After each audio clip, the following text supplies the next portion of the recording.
How to buy meme coins before they explode. Now, this is super hard because meme coin doesn't have a schedule, right? When they're gonna be releasing, when they're gonna explode, and things like that.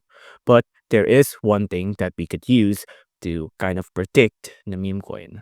And the thing is, we need to remember the name meme coin, meme, right? So we need to be super active in the internet. So what that means, scrolling Reddit, scrolling Twitter, scrolling YouTube, scrolling Instagram, all of those social media. So social media, right?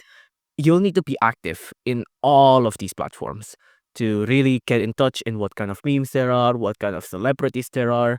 Because if one niche celebrity or one popular celebrity has been teasing that, oh, I'm gonna drop a token soon, then you can be ready, right? Before they explode. The moment it release, you can buy the meme coin before the value shot up and you can sell right at the peak. So the way you can buy this before it explodes, you really need to be active in the internet. So what it means, scrolling to Facebook, Instagram, YouTube, Pinterest even, X, maybe not LinkedIn, but TikTok and Reddit definitely.